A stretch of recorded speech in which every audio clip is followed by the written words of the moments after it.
A tecnologia é a grande aliada das pessoas com deficiência. Desde o uso de próteses cada vez mais personalizadas, há estratégias para facilitar as competições. O Paradesporto conta com ferramentas imprescindíveis. Na simbiose entre o ser humano e a ciência, a essência do esporte adaptado. Foi uma prótese como essa que alavancou a vida de Vinícius após um acidente de moto há 5 anos. No ano passado, ele virou campeão mundial entre os amputados de perna. Eu entrei em contato com o campeão mundial na época que eu estava no hospital, ele é um alemão, e ele falou assim, ó, eu posso te ajudar, vou mandar uma equipe aí do Brasil te avaliar, se você tiver o perfil eles vão te apoiar, né? Eles gostaram do meu perfil e acabaram me doando a primeira prótese minha, né? Os primeiros registros do uso de próteses vêm da Índia antes de Cristo. A evolução passou por Egito, Grécia e Roma Antiga. Os materiais variavam: ferro, bronze e madeira. No século XX, o brilho do ginasta alemão Georg Eisen, com 6 medalhas na Olimpíada de 1904, usando uma prótese de madeira, e a criação dos Jogos Paralímpicos em 1960 acentuaram o avanço tecnológico. Na década de 80, o norte-americano Van Phillips desenvolveu a prótese de fibra de carbono, a lâmina, como a que permitiu ao sul-africano Oscar Pistorius competir na Olimpíada de Londres ao lado de atletas sem deficiência. Ela reproduz a mecânica de corrida e salto do pé humano. É como se eu tivesse com uma mola embaixo do meu pé mesmo, porque ela, na hora que eu piso, ela me amortece e depois eu tenho um impulso para poder ir para frente. Apesar de parecidas, as próteses são personalizadas. A parte que liga no corpo, ela tem que estar certinho, com o tamanho da coxa dele, o comprimento da amputação, para ver qual a funcionalidade que ele tem para a prótese ficar mais justa. Sabrina sentiu na pele a diferença. Ela começou no esporte com a lâmina emprestada.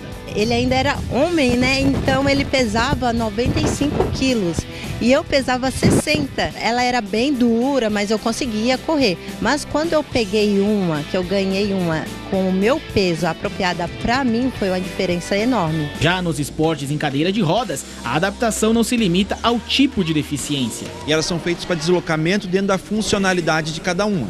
Se a gente for pegar a cadeira do rugby, ela é feita para o contato, então ela vai parecer ali um Mad Max, né? Uma cadeira de aço feita para pancada. A cadeira do basquete, ela já vai ser adaptada para a funcionalidade de ser veloz e permitir o manejo da bola de uma maneira eficiente. A cadeira do atletismo, ela vai ser feita para se deslocar rápido, ter uma grande resistência. O desafio agora é fazer com que essa tecnologia se torne mais acessível.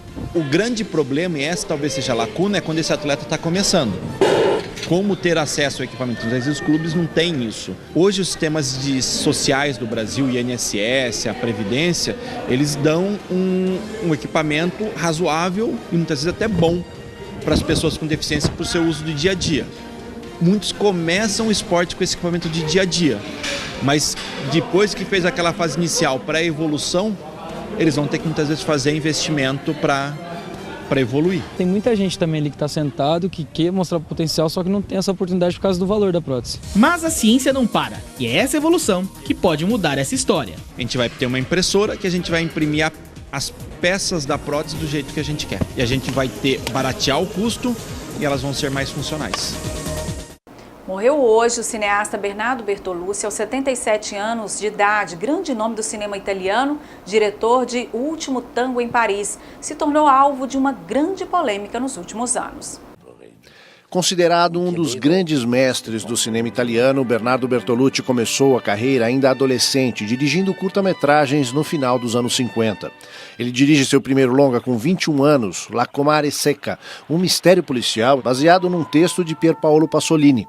O filme foi um fracasso de público e crítica. Conseguiu reconhecimento com seu segundo filme, Antes da Revolução, de 1964, que mostrava seu estilo político e comprometido com seu tempo.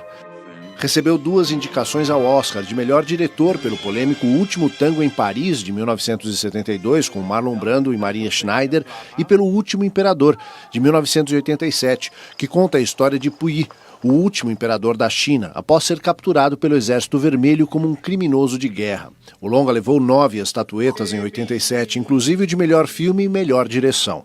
Bertolucci escreveu e dirigiu mais de 20 filmes, como Era uma Vez no Oeste, Novecento e Os Sonhadores. Seu último filme, Eu e Você, estreou em 2012, exatamente meio século depois do seu primeiro filme. Em 2011, recebeu uma Palma de Ouro honorária no Festival de Cannes pelo conjunto de sua obra. Poeta, produtor, roteirista e cineasta, Bernardo Bertolucci morreu nesta segunda-feira em Roma, aos 77 anos, de causas não reveladas. A imprensa europeia diz que ele sucumbiu a uma longa doença. E voltando a falar de tecnologia, olha só, a impressão 3D começou a revolucionar a maneira como produzimos peças e objetos nos últimos anos. No futuro, a tecnologia será usada para a confecção de instrumentos musicais ou até partes do corpo humano. O futuro já chegou e pode ser impresso neste equipamento. O que antes era restrito aos filmes de ficção científica, agora está disponível às pessoas com um clique no mouse do computador. Já ouviu falar em impressora em 3D? Neste espaço chamado de Maker, na cidade universitária do Unis, você pode conhecê-la e usá-la. Justamente para acompanhar, a evolução do mercado de trabalho, acompanhar a evolução da indústria 4.0 e ainda mais a educação maker, que é realmente colocar o aluno para colocar as mãos na massa e aprender fazendo mesmo. Alunos de qualquer curso eles podem utilizar, como por exemplo semana passada nós tivemos os alunos do curso de fisioterapia que precisavam de um protótipo de uma mão mecânica, eles conseguiram imprimir aqui na 3D. E assim, é um laboratório que você consegue fazer qualquer coisa praticamente. Então você tendo uma ideia, é só trazer aqui que a gente ajuda você a realmente imprimir. A confecção de protótipos é simples e feita através do computador. Um aplicativo gera coordenadas da materialização de objetos e a impressora segue os parâmetros para a montagem do protótipo real e em 3 dimensões. Bom, a impressora 3D ela trabalha a partir da manufatura aditiva, Você tem o filamento, derivado de amido de milho, que é o PLA. Ele vai ser tracionado pelo motor até o bico extrusor, ao ponto de fusão. E de acordo com as coordenadas X, Y, Z, ele vai depositando esse material sobre a mesa até formar um sólido 3D, feito camada por camada. A impressora chega para resolver 2 problemas da empresa: o tempo e a redução de custos. Para se imprimir um objeto como este aqui, leva-se em torno de 12 horas.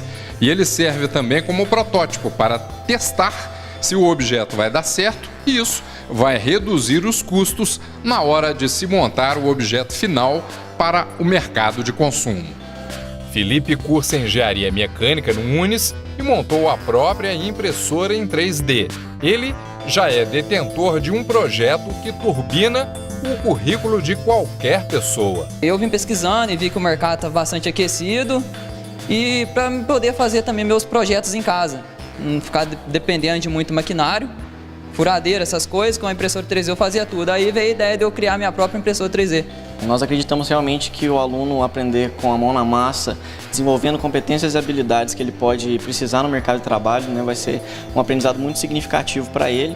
E exemplo disso é o Felipe aqui, o responsável pelo laboratório em si, que é nosso aluno, está cursando agora o 8º período de Engenharia Mecânica. Quer dizer, ele chega ao mercado já com um diferencial, Com certeza, sem dúvida nenhuma. O Minas Brasil Notícias desta segunda-feira termina aqui. Continue sintonizado com a nossa programação pelo portal mbnews.tv.br ou pelo Facebook/mbnews ou ainda pelo nosso canal no YouTube, é o Jornalismo Paracatu. A gente volta a se encontrar amanhã. Até lá!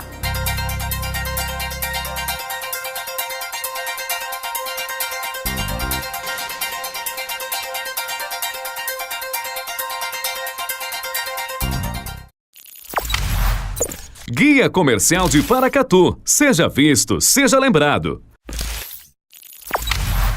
Para quem busca empréstimo consignado com as melhores taxas do mercado e sem burocracia, a XM Cred é a solução. Empréstimo para aposentados, pensionistas do INSS e servidores federais. Ao montar o seu escritório, procure a RS Móveis. Toda a linha completa para o seu escritório com móveis de qualidade e um atendimento personalizado. RS Móveis, Rua Paulo Camilo Pena, número 171, Centro. Tudo para alegrar o seu dia você encontra no Viveiro de Mudas Marabá. Plantas ornamentais, frutíferas e arbustos. Fazemos manutenção e projetos de jardim. Rua Gastão Pereira Gonçalves, número 126. Na Martã Móveis você encontra tudo para deixar a sua casa ainda mais bonita. Trabalhamos com decoração, design de interiores e móveis de luxo. Martã Móveis, requinte Bom Gosto. Rua Joaquim Murtinho, 515.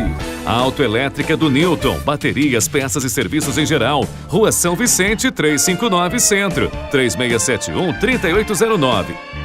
Cantina da Benta oferece para você o melhor da comida caseira com o melhor preço. Aliamos sabor e qualidade em um cardápio balanceado para suas refeições. O lugar certo para você e sua família. Trabalhamos com self-service no quilo ou à vontade. Venha experimentar. Servimos Marmitex para empresas. Cantina da Benta, 3671-3714. Rua Boa Vista, 1262, Bela Vista, ao lado da rodoviária.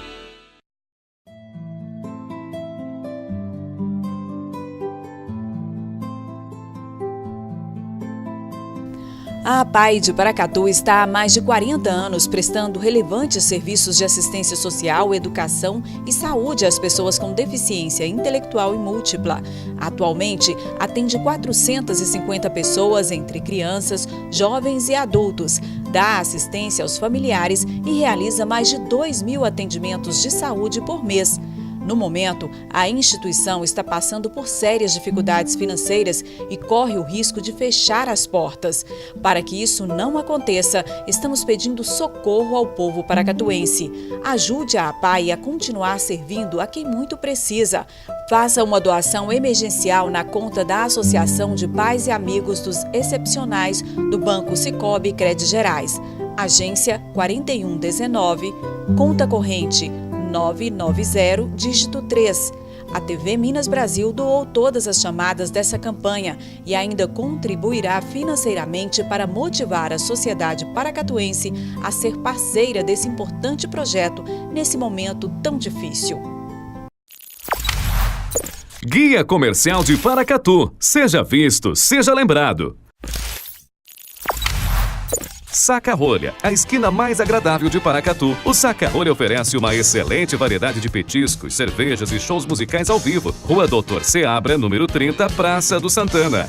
IP Florido Parque Hotel, ambiente familiar, com piscinas, área de lazer, chalés e um delicioso e premiado buffet. Reservas 389-9926-6666. Venha conhecer Armazém do Trigo com sua família. Pães, rosquinhas, tortas, doces e salgadas e uma variedade de produtos. Rua Bento Pereira Mundim, 23, em frente ao Corpo de Bombeiros. 3671-3812.